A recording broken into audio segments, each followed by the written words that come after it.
Selamat sore, perkenalkan kami dari siswa-siswi SMP Negeri 1 Kaliorang yang akan mewawancarai tentang sistem reproduksi pada manusia. Di sini kami dari kelompok 3 beranggotakan 4 orang atas nama saya Agnes Sisilia Lodan Aran. Nama saya Febriana Saputri. Nama saya Monika. Nama saya Dwi Tiar Widiansyah. Sekian perkenalan kami. Selamat sore. Dan Halo guys.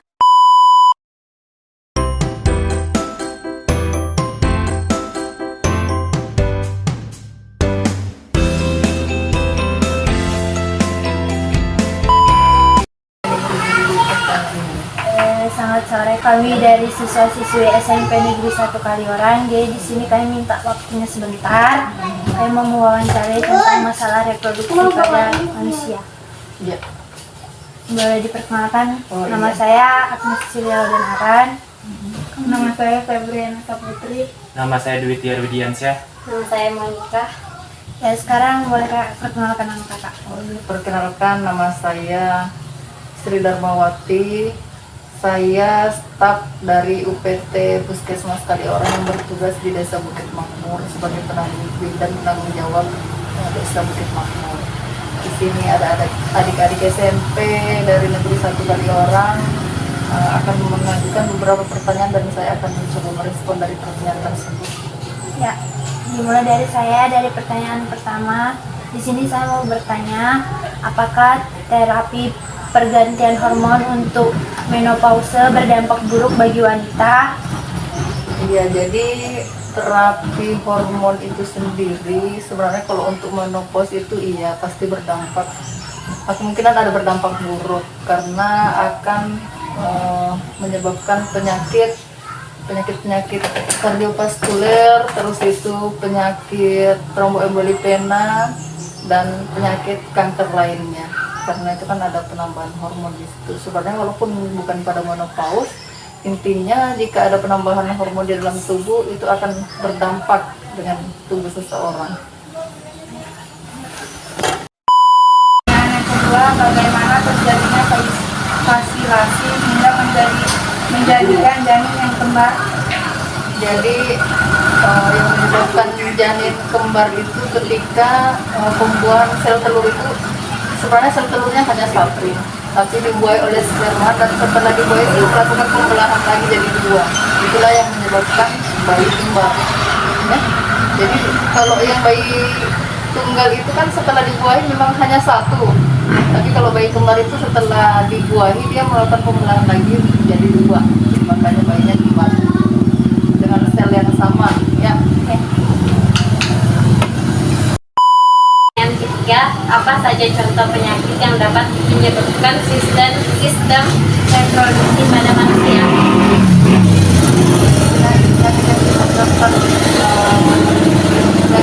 Terhadap manusia, terutama perempuan, yaitu sindrom plastik ovarium, yaitu penyakit kesuburan. Jadi orang yang sudah menikah, yang sudah punya pasangan, nggak semuanya langsung bisa hamil karena mereka ada penyakit reproduksi itu berkaitan dengan kesuburan. Mereka sebenarnya tiap bulan menghasilkan telur, tetapi telur yang dibuat itu nggak jadi karena ada masalah di situ ya. Terus yang kedua, penyakit IMS. IMS itu infeksi menular seksual, itu ada beberapa macam. Infeksi menular seksual itu bisa ada bisa sifilis. Jadi sifilis itu bukan hanya laki-laki ya, perempuan juga bisa tertular. Terus itu ada penyakit IMS itu termasuk yang kayak ada bintik-bintik di sekitar kemaluan atau herpes, timbul merah-merah dan gatal, gitu juga merupakan penyakit IMS. Terus itu HIV/AIDS, mungkin sering didengar ya, HIV/AIDS juga termasuk penyakit kelamin. Terus yang kedua, miom. Miom itu pertumbuhan sel jinak pada dinding otot rahim. Jadi miom juga merupakan salah satu jenis penyakit pada perempuan. Yang keempat, CA pada sistem reproduksi. CA itu adalah kanker. Kanker pada sistem reproduksi itu bisa kanker rahim, kanker ovarium dan kanker vaginal. Jadi yang sering mungkin didengar di sini kanker leher rahim atau CA cervix ya. Jadi bukan hanya CA cervix, kanker dinding rahim juga bisa. Terus yang keempat endometriosis, yaitu terjadinya iritasi pada lapisan rahim, tumbuh di organ bagian tubuh lainnya seperti di ovarium. Ovarium itu daerah rahim ya, saluran cerna sama kandung kemih ya. Terus berikutnya radang panggul.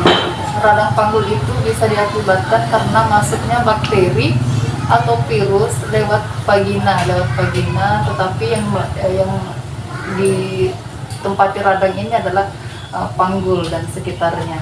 Terus yang keempat, prolaps uteri. Jadi mungkin adik-adik mungkin kadang dengar ya, ini rahimnya turun atau apa, sering didengar dengan bahasa masyarakat. Di luar dari bahasa medis itu rahimnya turun, itu namanya prolaps. Itu terjadi saat kita melahirkan lebih dari 4 kali. Jadi kenapa ibu-ibu yang melahirkan lebih dari 4 kali itu beresiko, selain dari resiko perdarahan juga mengalami resiko prolaps uteri atau turunnya rahim. Itu bisa saja saat proses persalinan memang rahim nongol kelihatan keluar di daerah dalam-dalam itu kelihatan. Terus prolaps uteri juga bisa disebabkan karena lemahnya otot-otot rahim kita, bisa karena faktor usia ya, faktor usia. Jadi prolaps uteri tadi itu. Terus yang keempat, interstitial cystitis, kondisi terjadi ketika kandung kemih mengalami nyeri kronis. Itu aja mungkin jawabannya. Pertanyaan keempat, mengapa alat reproduksi harus dijaga kebersihannya? Ya tentu harus dijaga, karena itu tadi kan yang saya sebutkan tadi berkaitan dengan pertanyaan-pertanyaan sebelumnya. Tadi yang kayak ada radang panggul itu yang terkhusus untuk perempuan, itu kan bakteri-bakteri yang masuk lewat kelamin kita ya, jadi bisa menyebabkan radang. Jadi makanya itu harus dibersihkan. Seperti juga dengan keputihan, itu kan keputihan karena sebenarnya yang bermasalah di situ adalah selain dari pola makan, mungkin banyak mengandung pengawet, kurang minum air, kurang serat buah dan sayur. Itu bisa jadi karena jamur. Diketahui bahwa jamur itu tumbuh di tempat yang lembab. Jadi makanya dengan kita tidak menjaga personal hygiene atau kebersihan diri, itu bisa saja timbul masalah-masalah dengan reproduksi kita. Jadi makanya harus dijaga, benar-benar dijaga kebersihannya. Rata-rata kan penyakit kayak IMS juga itu kan melalui alat reproduksi, melalui kelamin kita juga kan, karena perempuan sembarangan juga bisa jadi seperti ini. Terima kasih atas waktunya. Mohon maaf juga mengganggu. Apa-apa.